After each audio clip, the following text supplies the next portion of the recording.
आप सबके अंदर विराजमान परमपिता को मेरा प्रणाम। आज जन्माष्टमी जो हजारों वर्षों से मनाई जा रही है, इस दिन कोई उनका प्रकट उत्सव मनाता है, कोई जन्म उत्सव मनाता है। उनको कोई किसी रूप में मानता है, कोई किसी रूप में, कोई सखा मानता है, कोई इष्ट मानता है, कोई उनसे भाई बना करके प्रेम करता है। बहुत तरह से लोगों ने अपने अपने तरीके से, अपने अपने नजरिए से, अपनी अपनी सोच के अनुसार जिसको जिस प्रकार से विचार उत्पन्न हुए, उसी प्रकार से उनकी पूजा शुरू कर दी और उसी प्रकार से अभ्यास शुरू कर दिए। लेकिन उन्होंने जो मानव को सिखाना चाहा, जिस रास्ते के ऊपर वो चलाना चाह रहे थे, वो योगी महापुरुष जिन्होंने समय की खोज की, वो ऐसे महापुरुष जो आज तक इतिहास में नहीं हुए। कोई भी ऐसा उदाहरण नहीं है जो श्री कृष्ण की तरह से जिन्होंने अपना जीवन जिया, जिस प्रकार से उन्होंने एक आदर्श स्थापित किया। राम और कृष्ण के जीवन में बहुत ज्यादा अंतर है, क्योंकि श्री राम लोगों के अनुसार चले, समाज के अनुसार चले, रीति रिवाजों के अनुसार चले, मर्यादाओं के अनुसार चले, शास्त्रों के अनुसार चले। और जो समाज में जिस प्रकार से लोगों का व्यवहार था, जिस प्रकार से जिसने जैसे चलाया, उसी प्रकार से चले। लेकिन श्री कृष्ण समाज के अनुसार नहीं चले, लेकिन समाज उनके अनुसार चला। वो लोगों के अनुसार नहीं चले, लोग उनके अनुसार चले। उनके जीवन में बहुत अलग अलग रास्ते हैं, अलग अलग भेद हैं। आसपास भी नहीं मिलता इन दोनों का जीवन। आज तक जो श्रेष्ठ अवतार माने जाते हैं, सबके द्वारा वो श्री कृष्ण ही माने जाते हैं। लेकिन वो ऐसे महापुरुष थे, वो ऐसे योगी थे जो जन्म के साथ सिद्ध थे, जिनका जन्म जब हुआ तो उनसे पहले ही उन्होंने समय की खोज कर ली थी, अपने आप को पा लिया था, उस ताकत का अनुभव कर लिया था। और कोई चित्त में कोई संकल्प रहा होगा उस आत्मा के कि संसार की भलाई के लिए, लोगों के लिए कुछ करने के लिए, ज्ञान के उपदेश के लिए, जिस कारण से वो धरा के ऊपर लोगों को जागृत करने के लिए आए। और एक एक पल उन्होंने संदेश दिया लोगों को। उन्होंने जो रीति रिवाज, जो बंधन उस समय सब कुछ तोड़ दिए, सारी मर्यादाएं तोड़ दी, अलग रास्तों का चुनाव किया, अलग तरह से जीवन जिया।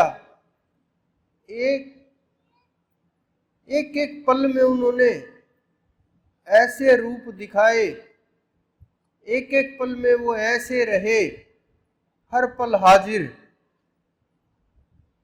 एक भी पल ऐसा नहीं हुआ कि वो कभी सोई हुई अवस्था में हो, भ्रम की अवस्था में हो, भूल की अवस्था में हो, या बुद्धि कभी कम विचारों की हुई हो, या किसी विशेष कार्य के लिए कोई भी निर्णय हाजिर जवाबी, उनका कोई विश्व के अंदर, ब्रह्मांड के अंदर आज तक जोड़ नहीं हुआ। वो महापुरुष लोगों को ज्ञान सिखाने के लिए ये नहीं कि उन्होंने मात्र लोगों के ध्यान के लिए उपदेश दिया, वो ऐसे महापुरुष जिन्होंने संसार और वैराग्य का, संन्यास और संसार का ऐसा तालमेल बनाया, ऐसा तालमेल बनाया जो आज तक चल रहा है, जिससे सीख करके गृहस्थ लोग भी योगी हुए। उन्होंने ऐसा सिखाया, ऐसा उपदेश किया लोगों को, जिससे घर में रह करके भी योग किया जा सके, वहां तक पहुंचा जा सके, उस परम तत्व की खोज की जा सके, उसको पाया जा सके, उसको अनुभव किया जा सके और वहां तक पहुंचा जा सके। उन्होंने बताया संसार को कि आत्म ज्ञान क्या होता है, वो आत्म तत्व क्या होता है। उस आत्म तत्व के बिना इस संसार के अंदर पाने योग्य कोई तत्व नहीं है। उन्होंने बताया कि जीवन में प्राप्त करने योग्य केवल आत्मा है। उन्होंने बताया खोज खोज करके इस ब्रह्मांड में दूसरा कोई तत्व पाने योग्य नहीं है। उन्होंने बताया परमात्मा के योग्य कोई भजन के योग्य नहीं है। परमात्मा के अलावा इस संसार के अंदर कोई भी सुमरण के योग्य नहीं है। उन्होंने बताया कि पूजा के योग्य नहीं है, लेकिन हम मानते तो उनको हैं, हम सोचते भी उनके बारे में हैं, विचार भी उनके बारे में करते हैं, लेकिन उनके बताए रास्ते के ऊपर नहीं चलते। रास्ता कुछ और होता है, सोच कुछ और होती है, मंजिल कुछ और होती है, भागते कहीं इधर उधर हैं। ना मन एकाग्र होता है, ना विचार एकाग्र होते हैं। उनकी जीवन की लीलाओं को देखते हैं लेकिन सीखते नहीं हैं। हर रोज सुनते उनकी लीलाओं को, हर रोज पढ़ते हैं, गुणगान भी करते हैं, कीर्तन भी करते हैं, सब प्रकार से कोशिश करते हैं, लेकिन उन्होंने ये कहा ही नहीं। उन्होंने एक बार भी नहीं कहा कि लीलाओं का गान करो, नहीं कहा उन्होंने।